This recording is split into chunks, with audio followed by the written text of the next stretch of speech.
40 வயசுல ரிட்டையர் ஆகணும்னா 40 வயசு வரையிலும் சாமியார் மாதிரி இருக்கணும். அதனால 40 வயசுக்கு அப்புறம் சாமியார் மாதிரி இருக்கணும். 1000 rupee SIP done for 30 years can create 2.75 crores. இன்னைக்கு நம்ம நிறைய மியூச்சுவல் ஃபண்ட்ஸ் பத்தி பேசுறோம், SIP பத்தி பேசுறோம். இன்னைக்கு NPS is in a very beautiful shape. ஒரு யங்ஸ்டர், he was 25 வந்திருந்தாரு. He is thinking about his retirement planning now itself.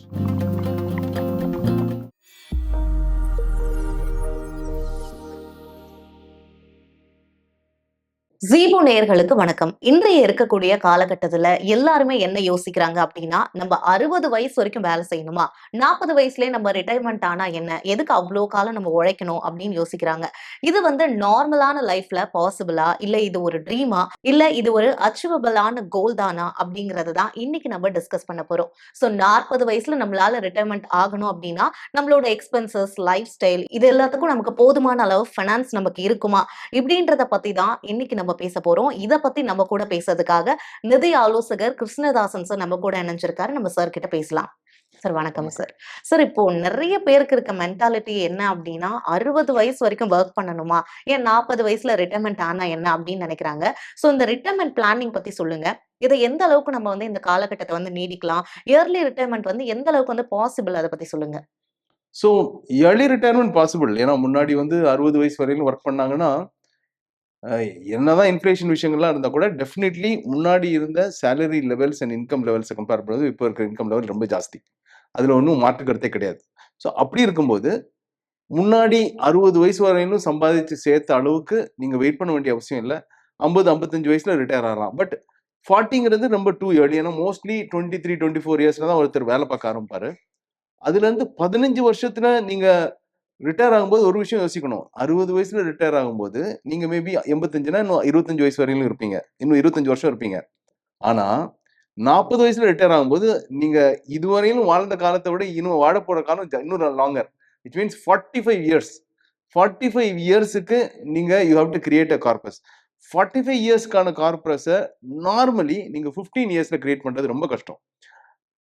எப்போ அது பாசிபிள்னா, மேபி உங்களுக்கு வர்ற இன்கம்ல ஒரு 25-30% நீங்க வாழ்ந்துட்டு ஒரு 60-70% சேவிங்ஸ் பண்ணீங்கன்னா மேபி பாசிபிள். அது ப்ராக்டிக்கல் இட்ஸ் வெரி டிஃபிகல்ட். ஏன்னா இது எப்படின்னா, ஒரு பெரிய கோடீஸ்வரன் மாதிரி இன்கம் வாங்கிட்டு ரொம்ப காம்ப்ரமைஸ்டா ஒரு பிலோ மிடில் கிளாஸ் லெவலுக்கான ஒரு ஸ்டாண்டர்ட் ஆஃப் லைஃபை வாழ்ந்து ஒரு 60-70% சேவ் பண்ணுமா அப்படின்னா ஆக்சுவலி நாட் நெசசரி. சரி, நீங்க 40 இயர்ஸ்ல ரிட்டையர் ஆகணுங்கிற ஒரே காரணத்துக்காக there is a limit which you should compromise. You have to live your life.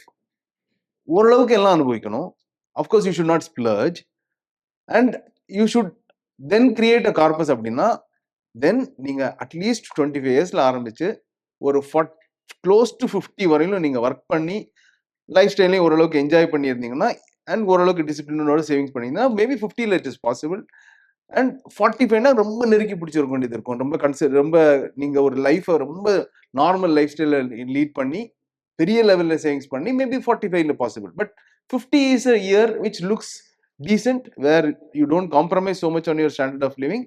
And அதுக்கப்புறம் ஒரு 35 வருஷம் 40 வருஷத்துக்கான கார்பஸையும் கிரியேட் பண்றதுக்கு அது சாத்தியம். Okay sir. இப்ப நீங்க சொல்றத வச்சு பார்க்கும்போது 40 வயசுல ரிட்டையர் ஆகுறது அப்படின்றது ஒரு சரியான பிளான் இல்ல அப்படின்னு சொல்றாங்க.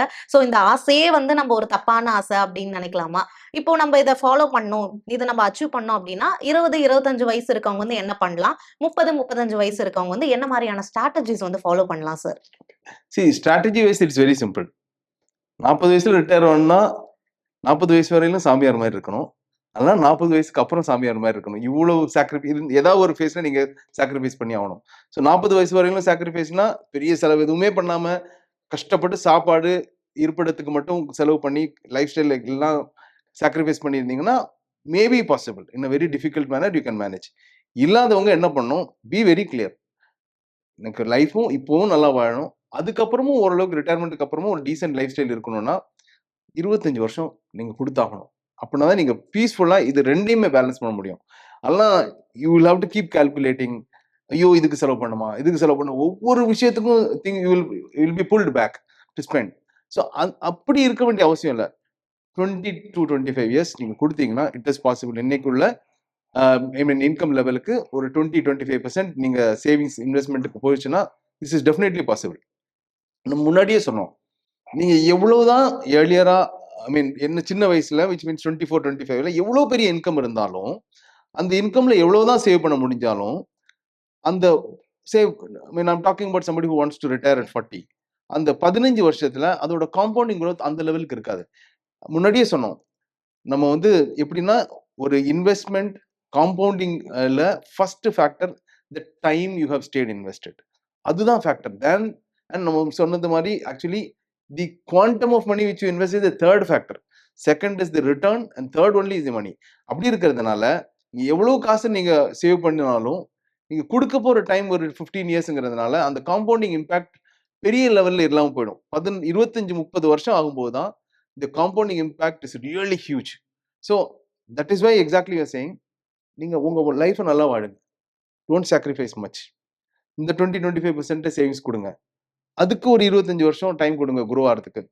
இந்த லைஃபும் நல்லா இருக்கும். ஆஃப்டர் ரிட்டையர்மெண்ட்டுக்கு தேவையான லெவல் ஐ மீன் காசு இந்த கார்பஸும் கிரியேட் பண்ணிடும். That is how it has to be. இந்த ரஷ் தேவையில்லை. இல்லையா நீங்க வந்து 40 வயசுல நிறைய பேர் ரிட்டையர்மெண்ட் ஆக்சுவலி மீன் பண்றது, நான் இப்போ பார்த்துட்டு இருக்கிற இந்த டே டு டே லைஃப் ஒரு ஐடியோ இந்த இண்டஸ்ட்ரியோ சரி, ஐடி ஏன் சொல்றேன்னா நிறைய பேர் ஐடியை தான் நாடுறாங்க போறாங்க, ஆர் ஐடி ரிலேட்டட் ஜாப்ஸ்ல நிறைய பேர் இருக்காங்க. Because the large companies TCS இன்ஃபோசிஸ்லாம் பார்த்தீங்கன்னா each company has about 5 lakhs 6 lakhs employees. So இவங்க அந்த ஸ்ட்ரெஸ் எதுக்கு அப்படின்னு நினைச்சு நிறைய பேர் 40 வயசுல வெளியூர்னு நினைக்கிறாங்க. அதுக்கப்புறம் நீங்க என்ன பண்ண போறீங்க, அதுல ஓரளவுக்கு கேரண்டீடான ஒரு இன்கம் கிடைக்குமா? நீங்க C even you can still two your fashion may be music, your fashion may be writing, இதுல எல்லாம் கூட இன்கம் வரும். ஸோ அது உங்களால அசர்டைன் பண்ண முடியுதா இதுல இருந்து எவ்வளவு இன்கம் வர முடியுங்கிறது? ஸோ அதுவும் ஒரு குஷனை கொடுத்ததுன்னா மேபி யூ கேன். பட் அதுல விசிபிலிட்டி கம்மி, இன்கம்கான விசிபிலிட்டி கம்மின்னா then you better wait till 50, create that corpus so that அதுக்கப்புறம் நீங்க செய்ய போற அந்த ரெண்டாவது phase of your profession or whatever you going to follow, அதுல பெரிய லெவல் இன்கம் இருந்தாலும் ஏமாற்றம் இருக்காது. Because you would have created a good corpus.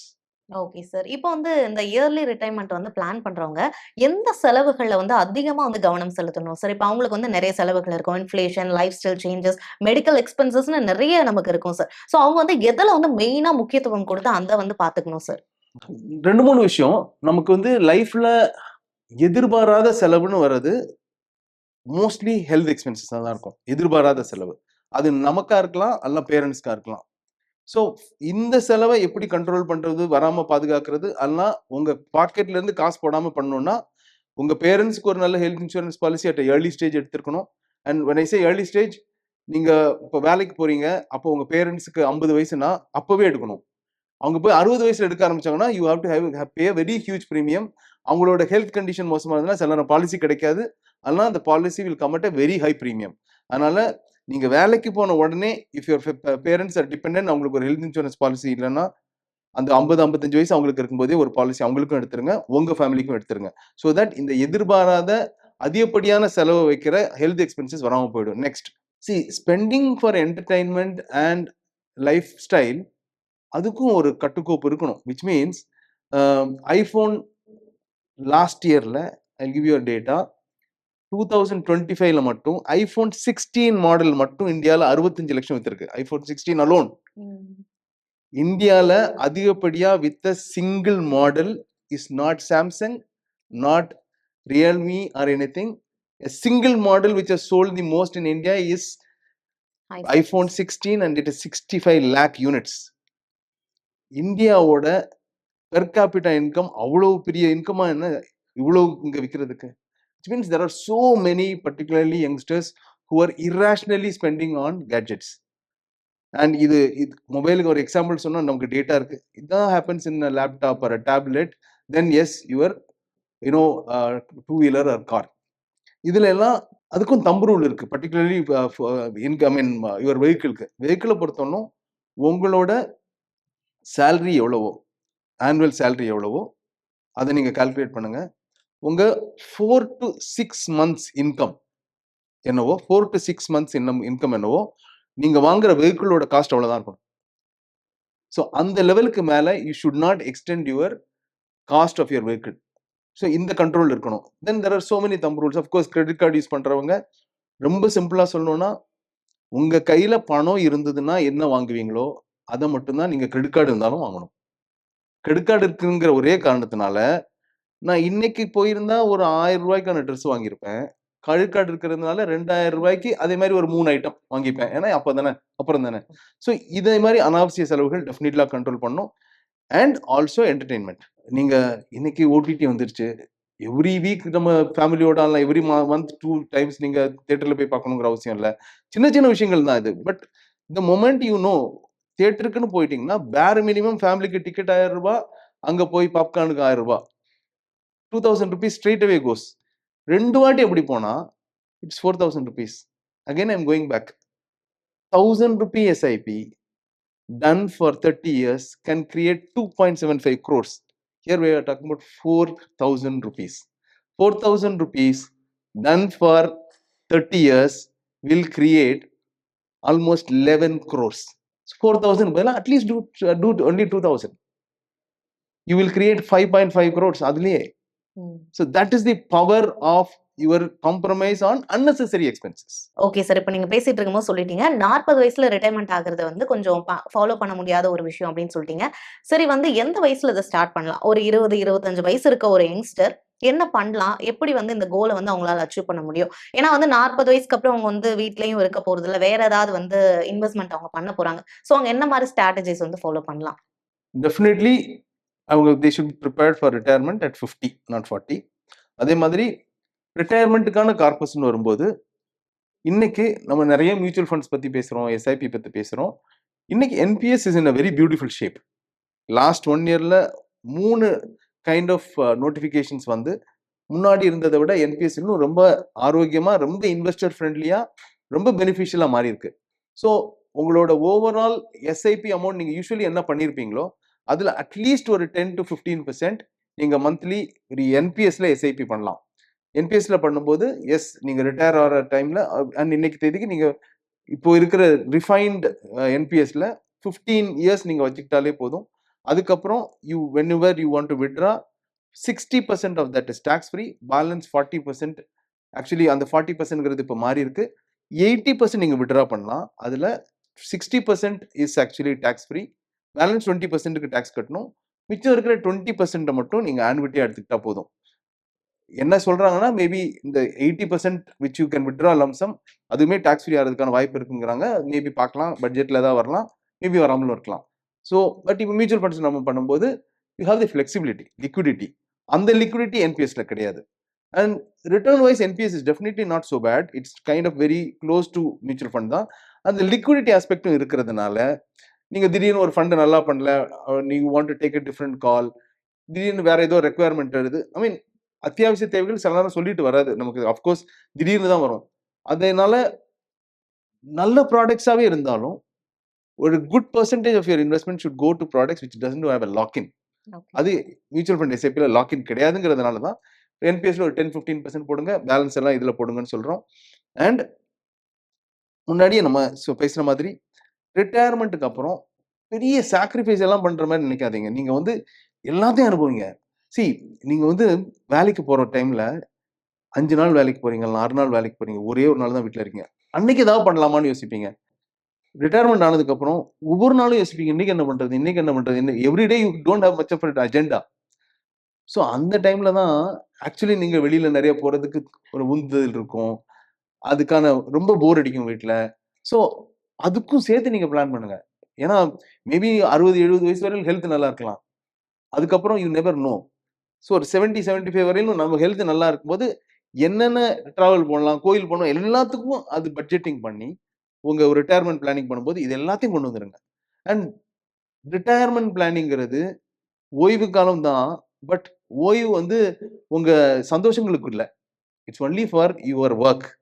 சந்தோஷங்களுக்கு ஓய்வு கொடுக்காதீங்க. Most people don't do it. ஏன்னா அது ரொம்ப ஒரு சாபரா தான் அதை பாக்குறாங்க. நான் எப்படியோ வாழணும் 25 வருஷம் அப்படின்னு. 25 வருஷம் நாட் ஷார்ட் பீரியட். 60ல ரிட்டையர் ஆனவங்களுக்கு கூட 25 வருஷம். இந்தியாவில் லைஃப் எக்ஸ்பெக்டன்சியே 75 and we see many people who overlive 85.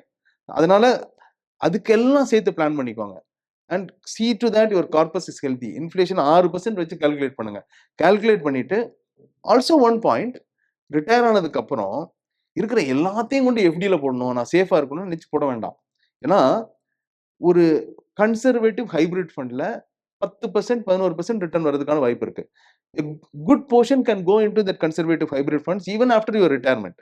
So that உங்க corpus grows decent even after inflation ஒரு 3-4% grow ஆகும். ஸோ இதெல்லாம் பாசிபிளா இருக்கிற டைம்ல, இந்த growthம் பாசிபிளா இருக்கிற டைம்ல, நீங்க நான் முன்னாடியே சொன்ன மாதிரி you can still live your life in a very good manner with a lot of satisfaction, doing a lot of entertainment. எல்லாம் பண்ணி நல்லா வாழணும்னா எப்படி நீங்க ரிட்டையர்மெண்ட் வரையிலும் சேர்க்கறதுக்கான டிசிப்ளின் முக்கியமோ, ரிட்டையர்மெண்ட்டுக்கு அப்புறமும் don't put everything in a basket which is stocks conservative. You can do something in a hybrid fund where there is some bit of gold. இதெல்லாம் சேர்த்து பண்ணீங்கன்னா retirement will be peaceful and happy. Okay sir. இப்போ வந்து yearly retirement வந்து plan பண்றவங்க வந்து எதுல வந்து இப்போ வந்து இன்வெஸ்ட் பண்ணணும் சார்? இப்போ வந்து ஈக்விட்டி, எஸ்ஐபி இந்த மாதிரி நெறைய இருக்கு. Passive income. ஸோ வந்து இதுல எதுல வந்து அவங்க இன்வெஸ்ட் பண்ணலாம்? இப்போ இவங்க எஸ்ஐபி மட்டும் போட்டா போதுமா? இல்ல ஏதாவது டைவர்ஸ்ட் அப்ரோச் ஏதாவது பண்ணணுமா? அத பத்தி சொல்லுங்க. அதாவது retirement planning first of all retirement நெருங்குற காலத்துல தான் நிறைய பேர் யோசிப்பாங்க. அதுவே தப்பு. ரிட்டையர்மெண்ட் நீங்க இன்வெஸ்ட்மெண்ட் என்னைக்கு ஆரம்பிக்கிறீங்களோ கிட்டத்தட்ட அப்பவே ஆரம்பிச்சிடணும். ஏன்னா லைஃப்ல நீங்க எந்தெந்த கோல்ஸ்க்கு காசு ஒதுக்கி வைக்கிறீங்களோ அந்த கோல்ஸ்ல எல்லாம் அதிகப்படியான காசு தேவைப்பட போறது ரிட்டையர்மெண்ட்டுக்கு தான். ஸோ அதனால அதை எந்த அளவுக்கு ஏர்லியரா நீங்க மேபி டுடே ஒரு லாஸ்ட் வீக் ஒரு யங்ஸ்டர் ஹி வாஸ் 25 வந்திருந்தாரு. He is thinking about is retirement planning now it self. And அந்த மாதிரி ரொம்ப ஹெல்தியா ஆரோக்கியமான விஷயங்களும் நடக்குது. அதுதான் கரெக்டான அணுகுமுறையும் கூட. வர்ஸ்ட் கேஸ் 25ல இல்லாட்டி கூட 30வது வயசுலயாவது ரிட்டையர்மெண்ட் பிளானிங்கான தயாரிப்பும் ஆரம்பிச்சா மட்டும்தான் அவ்வளோ பெரிய கார்பஸை நீங்க கிரியேட் பண்ண முடியும். அஃப்கோர்ஸ் இதுல ஹெவிலி ஈக்விட்டி ஓரியன்டட் ப்ராடக்ட்ஸ் தான் இருக்கணும். அதுல ஒரு 80-85% should be in equity mutual funds. Maybe 15% they can do in stocks. அந்த ஸ்டாக்ஸ்ல ரிஸ்க் ஜாஸ்தியா இருக்குங்கிறதுனாலும் தனியா மேனேஜ் பண்ணும்போது நீங்க கரெக்டான கால்ஸ் எடுக்க முடியாது அப்படிங்கிறதுக்கான சூழ்நிலை ஜாஸ்தியா இருக்கிறதுனாலையும் தான் அட்லீஸ்ட் 15% அங்க பண்ணலாம், but not more then that. Balance எல்லாம் ஈக்விட்டி மியூச்சுவல் ஃபண்ட்ஸ் மூலமா பண்ணும். ஈக்விட்டி மியூச்சுவல் ஃபண்ட்ஸ் மூலமாவும் டைரக்ட் ஈக்விட்டி மூலமா பண்ணும்போது மட்டும்தான் உங்களோட ரிட்டர்ன்ஸ் அந்த 12-15% ரேஞ்சில் இருக்கும். அந்த கைண்ட் ஆஃப் ரிட்டர்ன் இருக்கும்போது மட்டும்தான் அவ்வளோ லாங் பீரியட்ல இன்வெஸ்ட் பண்ணும்போது காம்பவுண்டிங் இம்பாக்ட் ரொம்ப ஜாஸ்தியா இருக்கும். ஸோ ரிட்டையர்மெண்ட்கான corpus has to be heavily equity oriented and for a long term and it has to be in a mix. பேஸ்கெட்குள்ள small, mid and large cap எல்லாமே இருக்கணும் and for a long term இருக்கணும். Start early, have a portfolio which is well diversified within equity asset class, give overweight to equity, and if அப்படி பண்ணீங்கன்னா இந்த long டேர்ம்ல definitely the corpus which can be created will be decent. Okay sir. இப்ப இவங்களுக்கு வந்து monthly salary வந்து இருக்காது sir. So வந்து இவங்களோட மந்த்லி எக்ஸ்பென்சஸ வந்து இவங்க வந்து கேஷ் ஃப்ளோ வந்து எப்படி வந்து கையாள்றது? என்னென்ன மாரியான பிராக்டிகல் ஸ்ட்ராட்டஜிஸ் வந்து அவங்க யூஸ் பண்ணலாம்? அதோட சேர்த்து இப்ப வந்து அவங்களோட மெடிக்கல் எக்ஸ்பென்சஸ், இன்சூரன்ஸ் அதெல்லாமும் அவங்க எந்த அளவுக்கு கவனம் செலுத்தணும்? அத பத்தி சொல்லுங்க. 2 விஷயம் இருக்கு. ஒன்னு ஒரு 30-40% எஃப்டியில் போட்டிருக்காங்கன்னு வச்சுக்கோங்க. எஃப்டியை பொறுத்தவரைக்கும் வர அமௌண்ட் என்னங்கிறது தெரியும். ஆனா அவங்களோட இன்கம் லெவல் எடுத்து பொறுத்தவரைக்கும் அவங்களுக்கு அதர் இன்கம் இருக்கு. அண்ட் இதுவே சைசபிளா இருக்கிற பட்சத்துல they may come under 20% tax bracket. 30% இல்லாட்டி கூட 20% tax bracketல வரலாம். 20%னா இன்னைக்கு தேதிக்கு உங்களுக்கு எஃப்டியில் இன்ட்ரெஸ்டே 6-6.5% தான் வருது. அந்த 6.5%ல 20% டாக்ஸ்க்கு போயிடும். இதே இது நல்ல கால்குலேட்டிவா பிளான் பண்ணி அட்லீஸ்ட் இந்த எஃப்டியோட 30-40% அதுல இருக்குன்னு வச்சுக்கோங்க. It is better than investing 100% in FD. ஒரு 60% லெவலுக்கு அட்லீஸ்ட் ஹைபிரிட் ஃபண்ட்ஸ்ல போட்டு ஒரு சிஸ்டமேட்டிக் விட்ராவல் பிளான் மூலமா அந்த 40% எஃப்டில இருந்து வர இன்ட்ரெஸ்ட்டும், விச் மீன்ஸ் 1 லட்சம் ரூபாய் தேவை இருக்கு. அதுல 40 மாசம் 40,000 ரூபாய் எஃப்டி மூலமா வருது. மிச்சம் 60,000 ரூபாய் அவங்க கார்பஸ்ல ஹைபிரிட் ஃபண்ட்ல போட்டு ஹைபிரிட் ஃபண்ட்ல இருந்து சிஸ்டமேட்டிக் விட்ராவல் பிளான் மூலமா மாசம் 60,000 ரூபாய் வர மாதிரி பிளான் பண்ணிக்கணும்.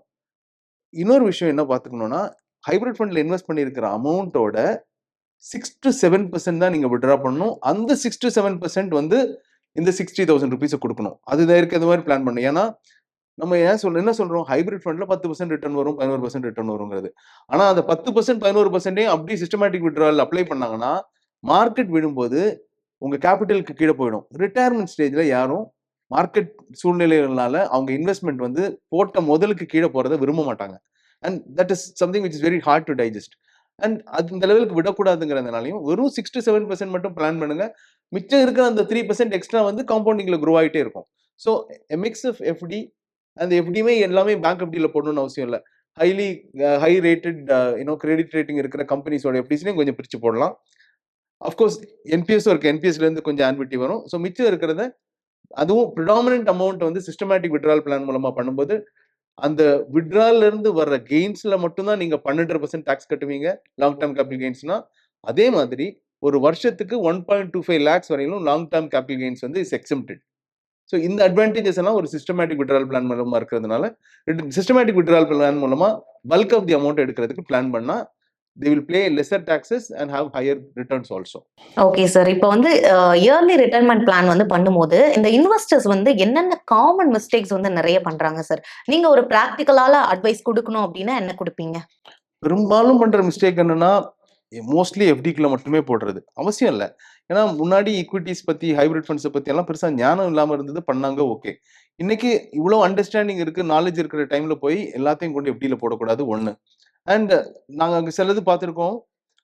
என்னதான் ஒரு கவர்மெண்ட் ஆர்கனைசேஷனா இருந்தாலும் தெர் ஆர் சர்டன் கவர்மெண்ட் ஆர்கனைசேஷன்ஸோட எஃப்டி சென்ட்ரல் கவர்மெண்ட்டாக இருக்கட்டும், ஸ்டேட் கவர்மெண்ட்டாக இருக்கட்டும், வாட் எவர். நான் சொல்றது ஸ்டேட் கவர்மெண்ட்ல அஃப்கோர்ஸ் கொஞ்சம் இன்ட்ரெஸ்ட் ஜாஸ்தியா இருக்கும். அந்த ஒரே காரணத்தினால அந்த ஸ்டேட் கவர்மெண்டோட டிபார்ட்மெண்ட்ல இருக்கிற ஒரு பாண்டோட இன்வெஸ்ட்மெண்ட்ல பெரிய லெவல்ல கொண்டு போட்டவங்கலாம் இருக்காங்க. என்னதான் கவர்மெண்டா இருந்தாலும் technically it is not guaranteed. அந்த பர்டிகுலர் டிபார்ட்மெண்ட்டுக்கு ஏதாவது ஃபினான்ஷியல் ஸ்ட்ரெஸ் வந்ததுன்னா they can be in a situation that they don't pay you, they may not pay you in time, or they may skip a month's payment and delay it. இதெல்லாம் is possible even if it is a government bond. So அதனால அந்த மாதிரி just government பாண்டுங்கிறதுனால பெரிய லெவலில் அது போடக்கூடாது. ஏன்னா இதெல்லாம் பெரும்பாலும் ரிட்டையர் ஆனவங்க பண்ற தப்பு. அப்புறம் முக்கியமான விஷயம் நம்ம முன்னாடி சொன்னது, don't do much of a sacrifice when you plan it. And as long as you have managed your inflation adjusted amount as expenses, கொஞ்சம் ஃப்ரீயா என்ஜாய் யுவர் லைஃப். ரொம்ப முக்கியம், உங்களோட ஹெல்த் இன்சூரன்ஸ் பாலிசியை கரெக்டாக பார்த்து ரினியூ பண்ணிக்கிட்டே இருக்கணும். Don't be careless about it. Gap விட்டு அந்த ஃப்ரீ லுக் பீரியட், அந்த கிரேஸ் பீரியட் முடிஞ்சதுன்னா then you are in a very huge risk. அதுக்கப்புறம் வர எல்லா எக்ஸ்பென்சஸும் உங்க பாக்கெட்ல இருந்து பே பண்ற மாதிரி ஆயிடும். தென் உங்க ரிட்டையர்மெண்ட் வரையிலும் நீங்க பெருசா காசு சேர்க்கலங்கிற ஒரே காரணத்தினால மறுபடியும் இதை வளர்க்கணும்னு சொல்லி போய் பியூரா ஈக்விட்டி ஃபண்ட்ஸ் எல்லாம் போட்டு ரிஸ்க் எடுத்து கேம்பிள் பண்ணிடக்கூடாது. ஆர் திடீர்னு யாரோ சொன்னாங்க இந்த வருஷம் மார்க்கெட் நல்லா இருக்கு, நான் கொண்டு அதுல போட்டு பாக்குறேன்னு அப்படின்னு சொன்னா, ஒருவேளை நீங்க ஒரு 10% ஒதுக்கி வைக்கிறீங்க, அதெல்லாம் நீங்க போடுற காசு எக்ஸஸ் அமௌண்டா கூட இருந்தா கூட அந்த ரிஸ்க் ப்ரொஃபைல் உங்களுக்கு இல்லை அப்படின்னா, அதாவது அந்த ரிஸ்கை டைஜஸ்ட் பண்றது உங்களால முடியாதுன்னா, அந்த காசு ஒருவேளை நெகட்டிவா லாஸ்ல போச்சுன்னா அந்த லாஸோட இல்லை, it emotionally affects you. So that's an important thing. It's not just your health also gets affected if something happens to your investment and if it is at a loss. So உங்களால digest பண்ண முடியாத பண்ணாதீங்க. மட்டும் இல்லை, இன்னொரு side of திங்கும் இருக்கு. நீங்க ஒரு கார்பஸ் வச்சிருக்கீங்க, அந்த கார்பஸ்ல எப்படி பார்த்தாலும் 50%க்கு மேல நீங்க உங்க லைஃப் டைம்ல 100 வயசு வரையில இருந்தாலும் நீங்க அதுக்கு மேல செலவழிக்க முடியாத அளவுக்கு உங்களுக்கு காசு இருந்ததுன்னா, அந்த மிச்சம் இருக்கிற 50% which is going to go as legacy your next generation. And if you are 60 and you have money anyhow, எப்படி நீங்க splurge பண்ணாலும் 50% தான் தேவை அப்படின்னு வச்சுக்கோங்க. இந்த மிச்சம் இருக்கிற 50% you can invest in equities because that's not for you, that's for your next generation. Grow it and give it to them. And ஒரு 30 வருஷம் அதை போட்டு காம்பவுண்ட் பண்ணீங்கன்னா that grows substantially. ஸோ இந்த கன்சர்வேட்டிவ் மென்டாலிட்டியோட எல்லாரும் பார்க்கக்கூடாது. Yes, if your risk profile is conservative, if your financial situation demands you to be conservative, yes you be, but don't otherwise be so conservative. உங்க risk profile என்ன demand பண்ணுதோ அதுக்கு ஏற்ற மாதிரி இன்வெஸ்ட் பண்ணுங்க. Definitely you have to take exposure into hybrid funds in a very calculative manner. Gold உள்பட last இயர்ல gold நல்லா போச்சு அப்படிங்கிறதுக்காக ஒரு சப்ஸ்டான்ஷியல் அமௌண்ட்டை போய் கோல்டுக்கு டைவர்ட் பண்ணிலாம் பண்ணிடாதீங்க. அந்த ரிஸ்க் ஒரு நாளும் பண்ணக்கூடாது. அந்த ரீசெண்ட் வின்னர்ஸை யங்ஸ்டர்ஸும் சரி, ரிட்டையர் ஆனவங்களும் சரி, அதுல போய் don't get attracted and move bulk of the amount there. So this is how you have to plan. And retirement பிளானிங்கும் நீங்க எப்பவுமே don't look at your neighbor, friend and circle and do. You do your assessment of risk, you do your calculation and live your life peacefully, having a good financial corpus, not compromising much. Okay sir. கண்டிப்பா sir. இவ்ளோ நேரமா வந்து இந்த yearly retirement plan வந்து எப்ப plan பண்ணணும்? எந்த ஏஜ்ல வந்து ஒரு யங்ஸ்டர் வந்து இத பிளான் பண்ணி அத எக்ஸிக்யூட் பண்ணணும்? என்னென்ன ஸ்ட்ராட்டஜிஸ் ஃபாலோ பண்ணணும்? அவங்களுக்கு தெளிவான ஒரு அட்வைசஸ்லாம் குடுத்திருக்கீங்க. ரொம்ப ரொம்ப நன்றி சார். Thank you. நேயர்களே, இந்த இன்டர்வியூ உங்களுக்கு கண்டிப்பா யூஸ்ஃபுல்லா இருந்திருக்கும் அப்படின்னு நாங்க நம்புறோம். உங்களுக்கு இந்த வீடியோ புடிச்சிருந்தா லைக் பண்ணுங்க, சப்ஸ்கிரைப் பண்ணுங்க. உங்களுக்கு இந்த இன்டர்வியூல எந்த பாயிண்ட் புடிச்சிருந்துச்சு அப்படின்னு கமெண்ட் செக்ஷன்ல கமெண்ட் பண்ணுங்க. இந்த வீடியோவ உங்களோட ஃப்ரெண்ட்ஸ் அண்ட் ஃபேமிலிஸ்க்கு நீங்க ஷேர் பண்ணுங்க.